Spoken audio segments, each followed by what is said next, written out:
live on YouTube as well.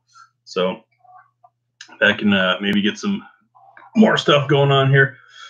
And Joel, you watch the channel, right? As well, you're also on the YouTube channel.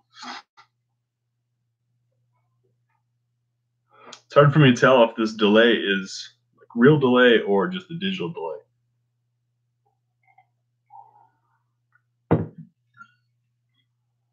I'm starting to think that possibly a weeknight is not the best night to be on here. And part of why I went with the time for 6 p.m. Pacific is my thought is that gives everybody out here in the West time to get home, and everybody back east is going to be already done with all their stuff. Awesome. I appreciate it, Joel. For those of you, hey, Rush Fowler, for everybody joining on the YouTube side, started this off as a live video on Facebook. Howdy, Luke Dog. And decided to simulcast, and so I've opened it up on. Thanks, Max Hayward, for saying hi, and so I opened it up on YouTube as well, so we get some more stuff going on. So there's only need to watch on one, and I've noticed, and it's cool now that I have folks here from both sides, even in Met.js, that there are. Some of y'all watch the YouTube stuff, but don't do anything on Facebook. And some of y'all are on Facebook, but not at all on YouTube. I guess I kind of get that because there's some guys like Mr. Guns and Gear. Awesome dude, right? Awesome guy. Very knowledgeable. Very good at explaining. Great shot. And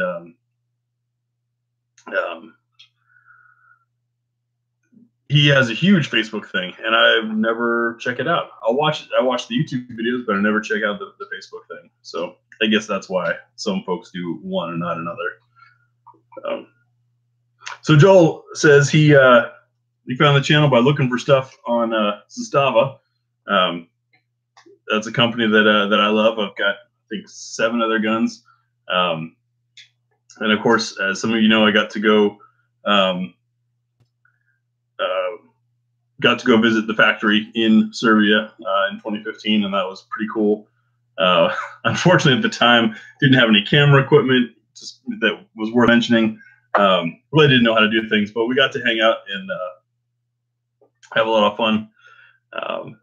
So I'm curious to hear from the folks that are watching on the YouTube side what it was, how you found GB Guns. Like, how did you find this? And while waiting for answers on that, Glenn Hensley Jr. asked if I've shot the Ruger Security 9. I haven't. I'm curious about it because it fits that affordable range gun kind of description with features and cost and all that. Seems good. I like the Ruger American. I've thought it's been kind of underappreciated by the gun world, but no, I haven't tried the Ruger Security 9. Now, for those of you on the YouTube side that didn't see the Facebook side earlier, I mentioned tomorrow I pick up the Stribog, the Gram Power sub gun, or their pistol caliber carbine, if you will. Getting it in pistol length with the adapter for a brace, so that should be pretty awesome. I'm really looking forward to that. They showed me that gun at SHOT Show, I think 2016, just kind of like, hey, this thing's coming. And of course, it's taken all that time to get the ATF to approve it and all that kind of stuff. So I've been waiting at least 2 years to get my hands on that thing. So I'm really looking forward to it. All right, so Dragon Bear mentions that found while looking for Walther. Been following ever since. Appreciate it. Yeah, Dragon Bear, I'm a big Walther guy. I freely admit that if I was fanboy about anything, it's Walther. Great guns. The ergonomics just work for my hand. That's a good shooter. Max Hayward found while looking for reviews on handguns that are under the radar.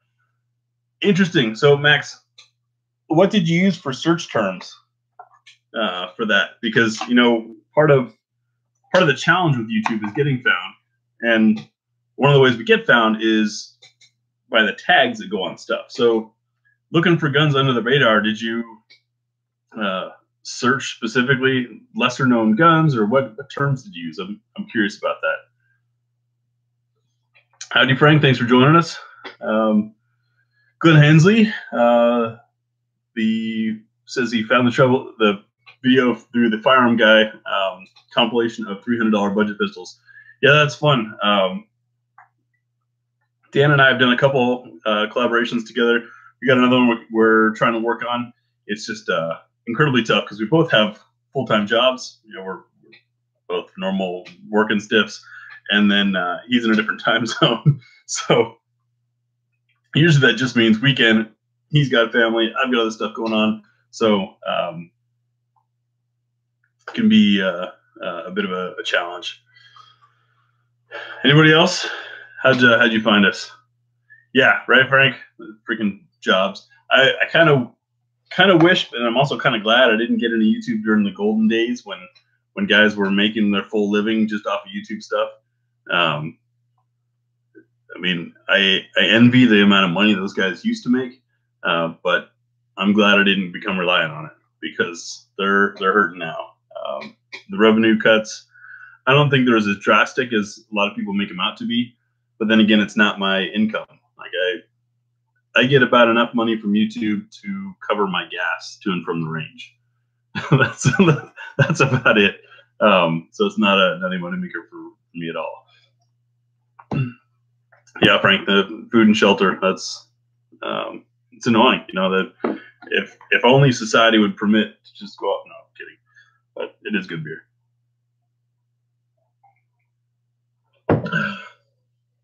Will King, join us over on Facebook. Thanks. This is my first time being live on Facebook. I'm just figuring it out. I admit it. I'm not a super techno dude, and so just kind of figuring this thing out. We tried to do a live broadcast with Jessica Nyberg last week, and we had our whole chat, and then realized that nothing was going on live. So we ended up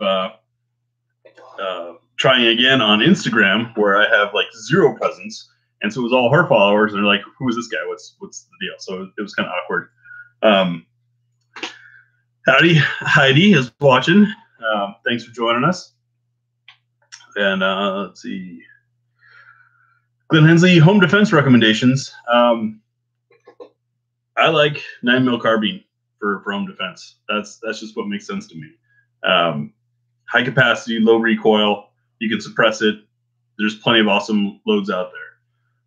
And that's just kind of what I go for. John, thank you for the support on Facebook. Let's see, catch back up on what's the beer. The beer is a chocolate stout from Rogue. Pretty spectacular. I know Heidi's an Oregonian, so she knows the beer.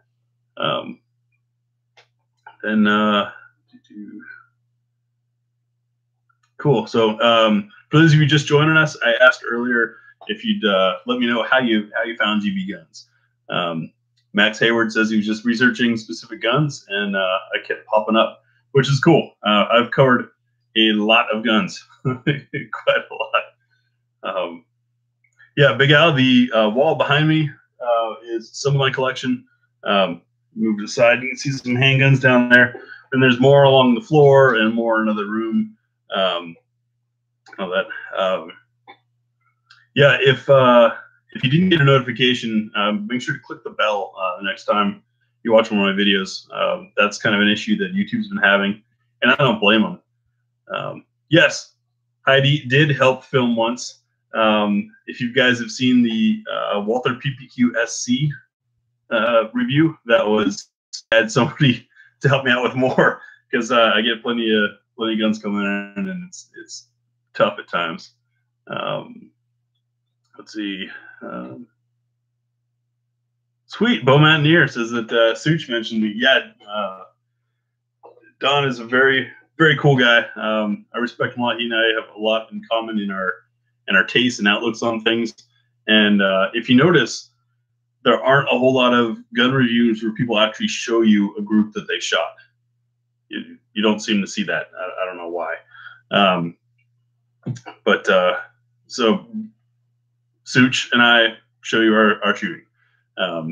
I get it that it's not always about the skill of the shooter, and sometimes the skill of the shooter can make a bad gun look better or a great gun look bad. But Mike Case is watching, and I spent some time together in Germany long ago.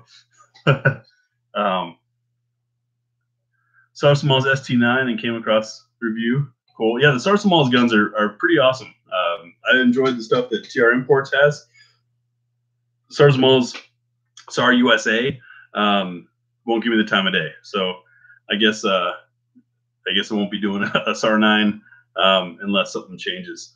I like the on the road stories.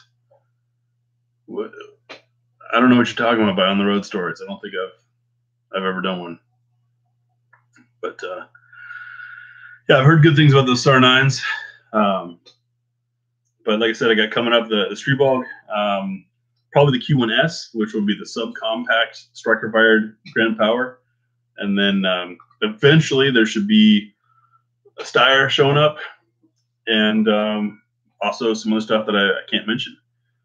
But, very cool. I'm watching, for those of you on Facebook, you can't see on the YouTube side, a couple dudes have just figured out that they're not too far from each other and go shooting together. That's awesome. That's really what got the Facebook side started, was I wanted to be able to create a community like that, you know, and have a thing where people can talk and post and all that. But for some reason that doesn't happen.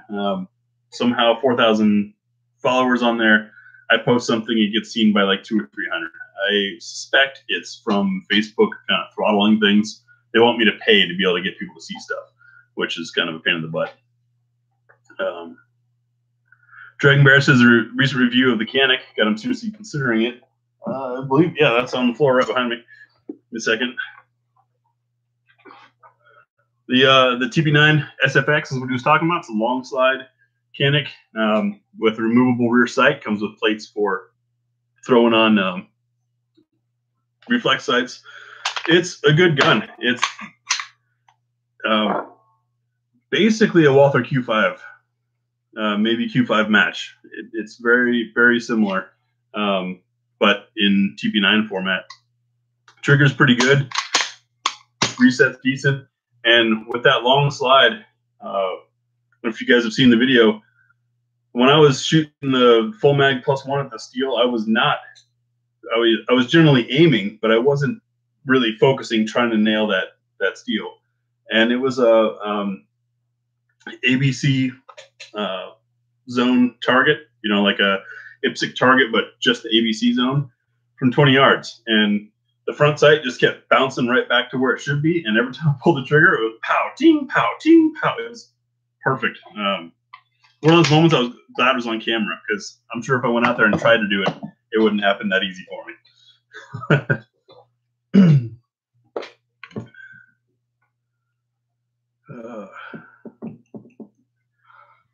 Yeah, I was pretty impressed with that. She'll ask, do you live that Paul Harrell guy? Paul Harrell, he's an awesome dude. I exchanged an email with him once, and very knowledgeable dude. I believe an ex-Ranger. He's kind of got that. I think he's farther east than I am, but I should check that out. The closest channel that I know of is Fire Mountain Outdoors, is right up a couple hours north of me. Haas USMC, if you remember that channel, still around. He's local to me. Just we have different channel feels. You know, I'm not sure a collab would work there. So it's kind of tough, because if you think about it, each YouTube channel is like a channel on a TV show, you know, on TV, and they don't always flow with each other. You know, style and format and what's talked about, how it's talked about, all those are different. And the difference is good. I enjoy it. I mean, I watch YouTube all the time. But sometimes if you try to put those two together, it just doesn't work. It's the personality mismatch. I think Paul Harrell and I would get along, but we'll have to see.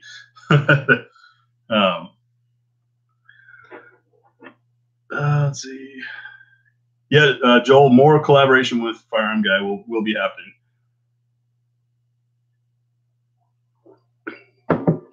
Wow, we got some New Yorkers, Missouri.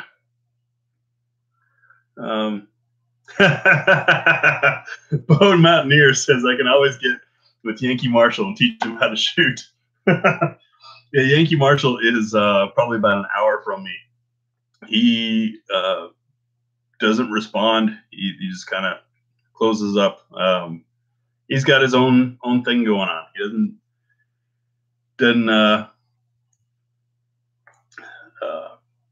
doesn't like to interact with others aside from the talk thing that he's got going on. And I get it. I mean, like, honestly, this stuff is a whole lot easier than going out and setting up and doing video. Like those videos, even though I try to keep them as short as possible, and now they're 10 to 15 minutes for shooting video. That's a good easy hour of setup and teardown, as Heidi Gray can attest because she's been there. Sorry, Heidi, I don't think I can ship the beer. You'll have to come back this way. Frank Hellman says Paul Harrell is getting the Yankee treatment tonight. What does that mean? Oh, Yankee Marshall's talking about Paul? That's got me worried. Isaac Lopez, yeah, In Flames is my favorite band, all-time favorite band. My ex-wife was Swedish, and I spent a lot of time in Sweden, and unfortunately didn't ever get to one of those concerts. Oh gosh, Ruben and Jeremy have joined in. Hey guys, thanks for joining. This is the first live video on Facebook. Just figured I'd throw it on and see what happened and BS with folks. But back to Isaac, your statement about In Flames. Great music. A lot of folks don't understand. True Swedish melodic death metal is not so much about the roaring. The two voices are supposed to represent different things, right? The normal singing voice represents the limitation of the existing current person and his struggles in life, et cetera, and then the raspy death voice is supposed to be lessons learned late, voice from beyond, voices of the forefathers, that kind of thing. And I dig In Flames because at least the earlier stuff was melody driven instead of rhythm driven, and that's not common. Ruben, you're out in Illinois. I will be in Illinois at the end of next month. We'll have to talk about that offline. I'm only going to be there for a night or two, but let's see. Oh, cool. So Bo reports that Yankees talk about Paul Harrell was positive. That's good. Better 9mm USA. Also, I believe an Oregon channel, right? Yes, Joel's got it. Nordic Death Metal tells stories. The albums are entire books. I'm pretty sure Red 9mm USA is here in Oregon. I'm not sure.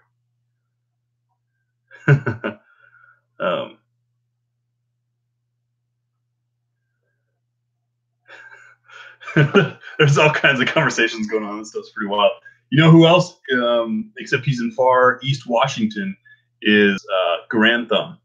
I don't know if any of y'all watch him. He's got great stuff. I love his presentation style. The dude knows how to shoot.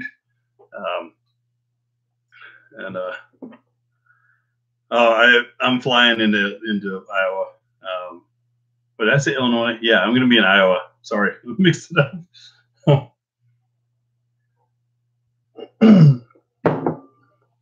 Still waiting to hear from Brett and 9mm USA if you're in Oregon or not. Matt JS, Grand Thumb fan? Yes. Oh, great. There's Brett's answer. We should do a collab sometime. We should meet up. I've had requests for more collabs, and why not? They're fun. Plus, it's always easier when you got folks to help you run the camera, right? Yeah, Grand Thumb's line about most importantly, you got to look cool doing it. So true. As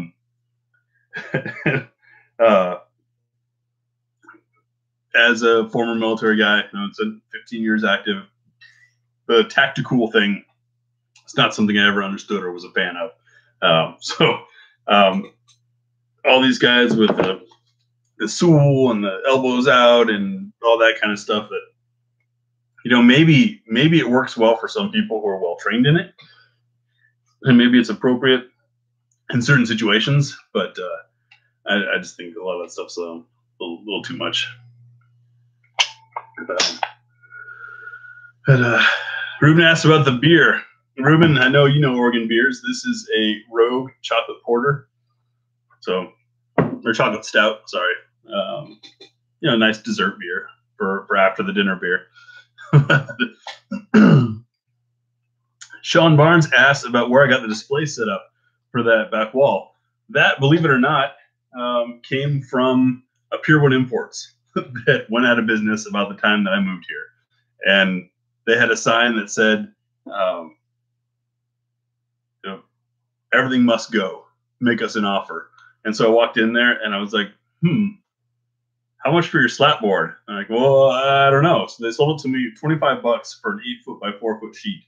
So I bought 2 sheets, cut them in half.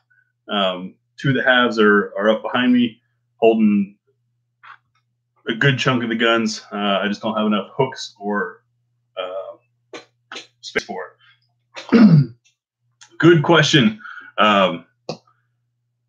Question was thoughts on the Freedom Munitions going to Chapter 11. I think it's terrible. I am really saddened by that. Freedom Munitions, so I moved back to the U.S., finally got, you know, to enjoy gun rights. Spent a long time in Europe, and was shooting every weekend. Ruben knows, he went shooting with me quite often, and I was blowing hundreds and hundreds, if not thousands of rounds every week, and that started to get expensive. And of course, slowed down my shooting a little bit, and was looking for better places to get ammo. And of course, bulk is usually cheaper. The problem with online is the shipping. So Freedom Munitions, being in Idaho, the shipping wasn't crazy, and their prices were pretty darn good. And then I got in a 3-gun, and Freedom Munitions made 3-gun affordable. And that's mostly what they were. Fem Freak, have a good night. Thanks for joining us. So Freedom Munitions was mostly for the competition crowd, for high volume shooting and all that. And then they expanded and expanded and expanded, and they got massive. And they've been a big help to a lot of YouTubers. So, you know, hello, Rebecca Rizal Schmalk, if you're still with us.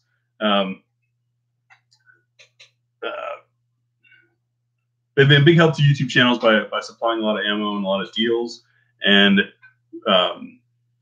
discount codes. I never took one, but, you know, like Multi Arms channel has one, and Late Boy Scouts got one. And it's sort of a way for us to send people back to Freedom Munitions to support us, for supporting us. You know, it's a circular deal.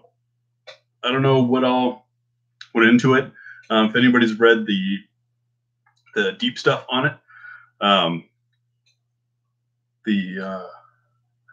it was Howell Munitions, who's their parent company. Freedom Munitions is actually one sub company, if you will, of a much bigger company. What do they call trying to spot the extreme bullets stuff. Excuse me for a second, I'll grab some. Like this brand, which you might have seen. These are their copper-plated slugs, which unfortunately we can't get anymore. You can see, show both cameras there. Copper-plated slug, which is pretty cool. Less lead fouling in your barrel. Great for high-volume shooting. They're based out of, I think, Texas. And then there's a little bit of manufacturing that happens in Idaho, a little bit in Texas, all over the place. And it's the parent company that owns all of those that said, sorry, we're out. So does that mean Freedom Munitions themselves is in trouble? I don't know. It depends. Walter, thanks for joining us. Yeah, Chapter 11 doesn't mean out of business. It means there's a need to relieve some debt. Remington has been through it. Colt's been through it twice. You know, so it just means that there's a lot of debt going on there. I've seen some of the numbers. They didn't seem too insane. Unlike these slugs, 1 ounce, 1,500 feet per second. Those things fly. But but at only an ounce, they don't hurt too bad, which is kind of nice.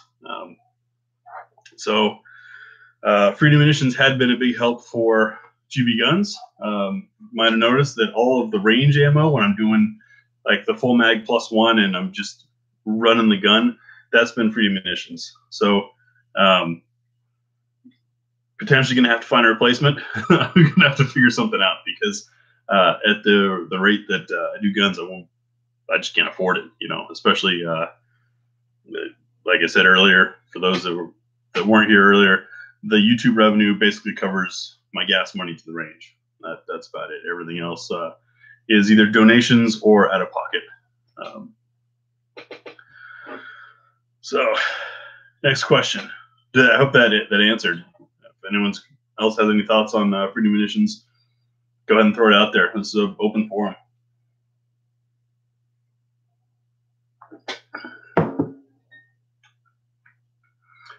Oh no! Hey, everybody who's on here, Brother 9mm USA. If you haven't checked out their channel, go take a look. I guess they've got 2 strikes, which is going to be that's putting you right. You get a third, and your channel's gone. So that's kind of scary. I hope you have some sort of backup going on. For me, the channel supports my writing for AmmoLand and Loadout Room. It's not the primary gig. That's why sometimes there's information missing from the videos, and people are like, "Hey, how come you don't read us all these stats or things?" That's because it's in the article, and the links for those articles are always in the video. But Dragon Bear mentions Outdoor Limited. I haven't heard of that. SG Ammo is another kind of secret place for getting great ammo cheap. I say secret because they're small family-owned business, and when they get busy, they straight up tell you. It says at the top of their screen, like, orders shipped today, or orders placed today won't ship till so and so because we're going on vacation. Things like that. Yeah, Big Mountaineer knows SG Ammo. Great stuff, and you can find. Sometimes they buy stuff like loads that are going out of production, or are, you know, overloads from something else like that. And oh shoot, sorry, I had a notification pop up on my screen that I had to close down. So SG Ammo, they'll buy stuff that gets canceled or overproduction from a government contract, and you can get killer deals. That's where I found some really weird Fiocchi ammo that was like a frangible copper mix thing, super lightweight, smelled funny when burned, sort of like ARX, but they discontinued it. So, article about good places to get good cheap ammo like SG Ammo. You know, that's a good idea. I'll look into that. I'll see if I can come up with a good list. Glenn Hensley over on the YouTube side asked about 9mm carbine and I recommend for home defense. Whatever you're good with. The FX9 pistol, I think really should be my primary. I have kind of a childish affinity for the MP5, and so my Zenith C5 RS, just because it's very quiet. You don't get gas in the face with a can on it like you do with AR platforms. Very controllable, very reliable. But of course, with this on here, I don't have a light. So if you feel you're going to need a light, then either you're going to have to get a rail or go with something like an AR platform. Shotguns are also good home defense. It really comes down to thinking about who else is in the house. If you've got a family and you've got lots of folks where at any given point, if you point a barrel and it's going to hit the bedroom of someone, of a loved one, then you got to really think about overpenetration and choose your caliber and your ammo wisely.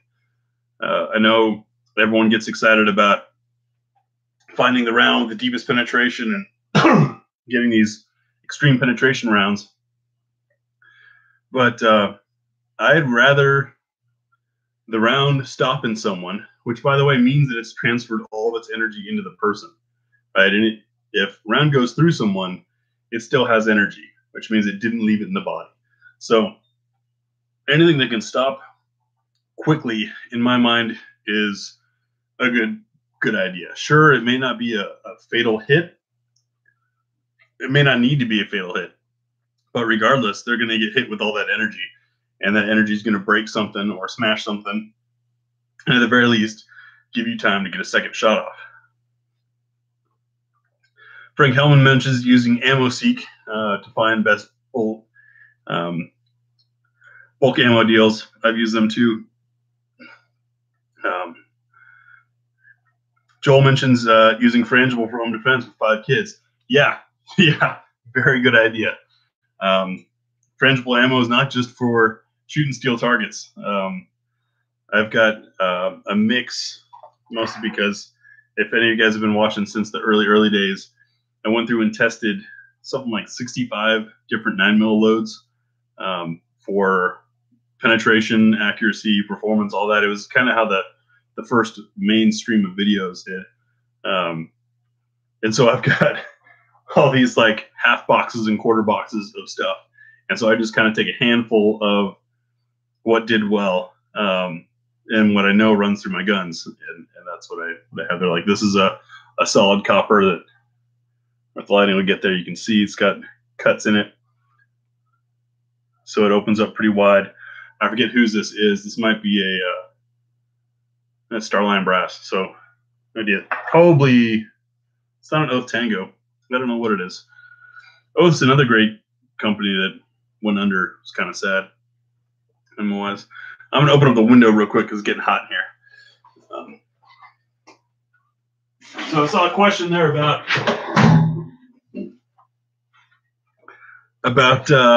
when the Tavor 7 is going to hit shelves. I can find out, most likely. I've got connections to IWI. I can talk to them, see what's going on with that. I know that because I do work in the industry, and so I know a lot of them, how things run for these companies. They announce a new gun, like let's say this guy, right? And it's just a modification of an existing gun, and it seems like everything's going to be fine. And then it's, especially imports, have to get approved by the ATF. So there's all this time waiting while the ATF strips it down and determines if it's easy to be made into a machine gun, all that kind of stuff. Danny Walker, glad you could join us. I haven't seen you in a while. So there can be delays there, and then there can be delays at the factory, especially stuff that is being contracted, by a third-party factory, which a lot of guns are. A lot of folks don't realize that, your Stogers. I don't want to go through all the names, but a lot of guns aren't made by the people whose brand is on it when you buy it. It's kind of not as bad as, but it's kind of like laptops. There's only a few real manufacturers out there. Isaac brings up the Springfield 911. It does look nice. The political move that Springfield pulled, I really could care less. If a gun's going to run well and save my life, I don't care who made it or where it came from or any of the politics behind it. I've reached out to Springfield a couple times and never hear anything back from them, which is kind of sad because my first pistol was a Springfield and my first carry gun was a Springfield. So, Walter, thanks for joining us. How's this time frame work for everybody? Came on air at 6 p.m. West Coast. My thought was that way the West Coast folks are home and the East Coast folks are hopefully done with everything they need to do. Let me know what Frank says. Perfect. I tried to poll on the Facebook page and ask where everybody was, and I got all these responses, and a lot of those folks didn't even show up, so whatever happens. Springfield 911 is a SIG copy, is what Joel says over on the Facebook side. Thanks, Joel, for the time feedback. Bo and Frank and Dragon Bear. Danny, Ruben, awesome. Oh, yeah, Walter, you didn't get notified of this happening because I just kind of threw it on. It was impromptu. I didn't pre-schedule. I'm not that far along into this thing. So that's kind of where I am. Yeah, on the Springfield 911 being a SIG copy. Springfield, and like I said, my first pistol was a Springfield. But if you think about it, what have they actually done like in the last 60 years? Yeah, Black Ops is good ammo. The XD series comes from Croatia. It was a Croatian gun that they bought the rights to, and then have had some tweaks and improvements over the years. But it's still made in Croatia. And they had the M1, M14 that was howdy, Andrew. That's been around for a long time. Wasn't nothing unique about it. And then they did this big excitement campaign. Yeah, Joel, I've got two of the XEs.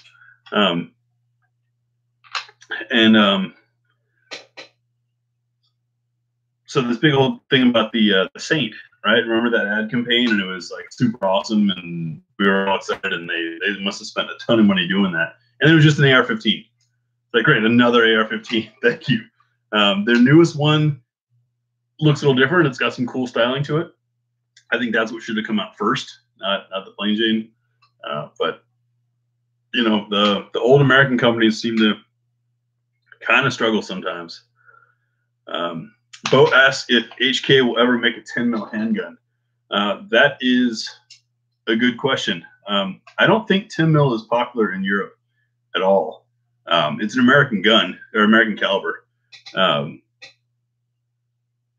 That's a good question. I can ask him. I've started talking with the HK guys recently, trying to see if I can get my hands on some of the guns, because I remember the VP9 came out. It was very exciting.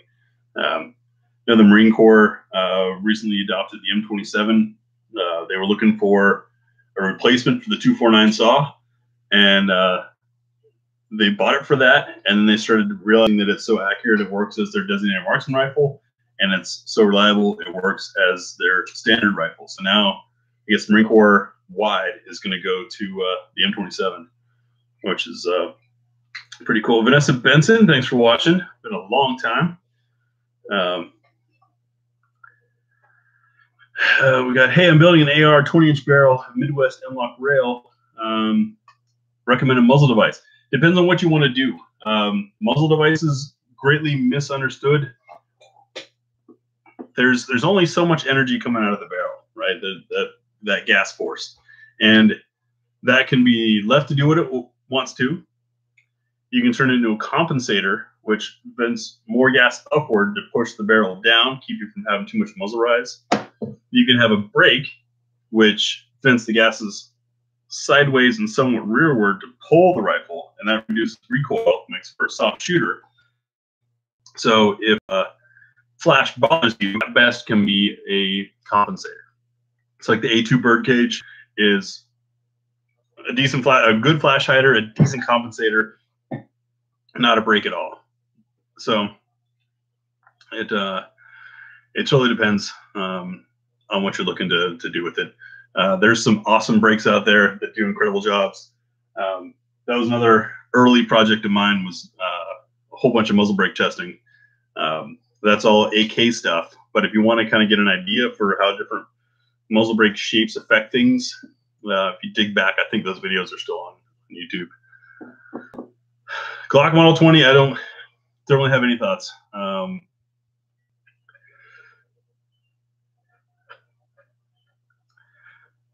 Shoot my videos on 30-meter paper target.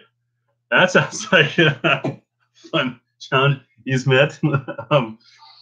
Which for some guns I could do that. Are you talking for good night, Heidi, thanks for joining us. 30 meters for rifle seems a little too easy. 30 meters for pistol seems a little unrealistic. The reason why I always do are for defense purposes, and most defensive shooting happens at 7 yards and in. So I shoot at that distance because that's a realistic distance for for shooting, and also as a bit of training. Now I'm shooting at those USPSA or IPSC size targets, right, of torsos. And every time I do one of those, I'm also training my mind the appropriate size distance for what 7 yards is like from another person. And if you're wondering where that comes from, it's the 21-foot rule. The lesson came to be that somebody with a knife standing 21 feet from you, standing still, can get to you and stab in about a second and a half. The average person can close 21 feet in just a second and a half. So that's why second and a half is a good training metric to try to get to. Because if you think about it, if you can clear, draw, present, and press at a second and a half, this guy started at 7 yards, he's on your gun by the time you fire. So that's kind of, I guess, I never mentioned that before in video. I should probably explain that, huh? Why I do 7 yards.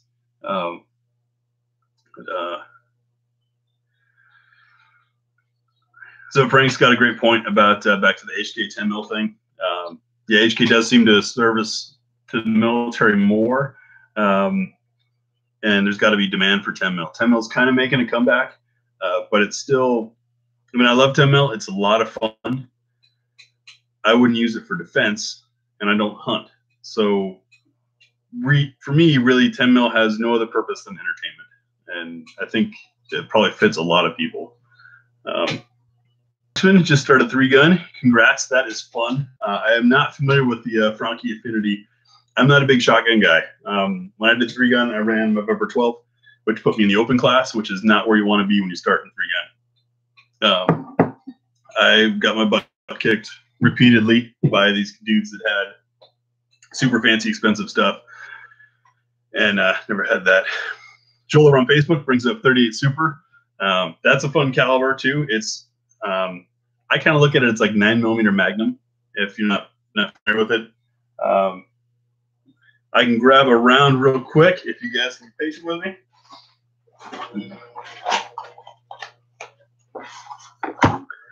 So, and of course, it's a hollow point and a ball, so there's going to be a difference there.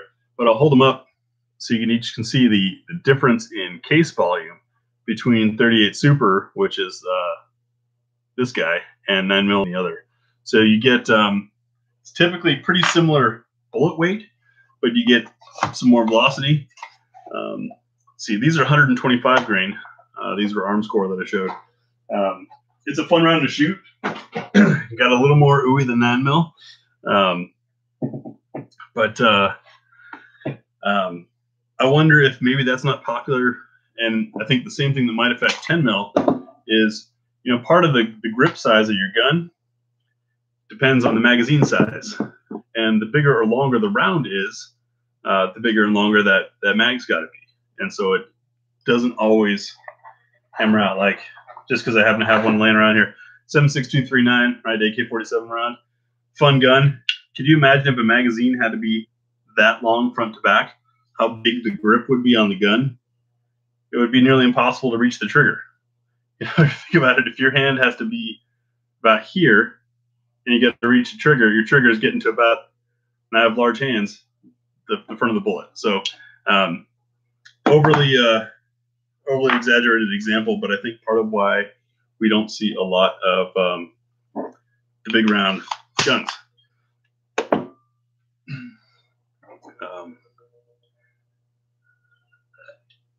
Has anyone else tried 3-gun or any of the competition stuff? I did 3-gun for a little bit. It was fun, but kind of a game. Like I was there thinking training and combat, and I'm still in my Army mindset and trying to stay sharp and everything. It's not that at all. Like you get there and guys are rehearsing their course 3-4 times before they even pick up the gun, and so of course, like by that point, you can almost walk it blind. So that and cost is why I got out of 3-gun. I did some bowling pin matches, which is really old school, but loads of fun. So you're shooting bowling pins, and you have to get them off the table. Sounds simple enough, and but it'll really teach you about muzzle energy. Yeah, Joel, bowling pins totally count. So you have to clear them off the table. And bowling pins, like, you realize, that's when I realized that a short-barreled 45 doesn't have much energy at all. 45 needs a 5-inch barrel to get going. And so I'd peg a bowling pin and just kind of hop, and somebody with a 4-inch 9mm would hit a bowling pin and it would fly. But what makes the competition fun is if you don't hit those things perfectly square, and of course they're rounded, they want to roll, and they'll spin, and they'll roll around, and they'll land on the table. And so you shoot the fat end of it, and it spins, and then you end up with just the pinhead pointing at you. And yeah, it's like 80% skill, 20% luck. And that makes it fun because it keeps it from getting too competitive. Like, there are very few people who jump in, at least very few locals who can jump into bowling pins and just, cream it. Like, it's always a bit of a challenge. So it's pretty fun. Yeah, 1911 is a good choice. All right, Danny, good night. Thanks for joining us. Yeah, you need to come out west. It's been a while. Talk to you soon. Danny and I spent some time in the Army together, and that's how we know each other. Same thing with Ruben, who was on there earlier. I don't think Ruben's with us anymore. Unless anybody's got anything else, I'll wrap it up here. Thanks for joining. It was just kind of a chance to hang out and talk shop. Let me know what your thoughts are. Comment on this either on the page or on the YouTube channel, because I think it's fun. It's like being at the range, or being able to talk, at the gun shop. And of course, it always pisses off the poor guys at the gun shop. They're just trying to make money, and you go in there and you end up like chit chatting all night. So cool. Mediocre Marksman has done bowling pin matches. They are fun. This has posted some on his channel. Yeah, it doesn't matter if you suck. It's just about having fun. You can go check out Mediocre Marksman.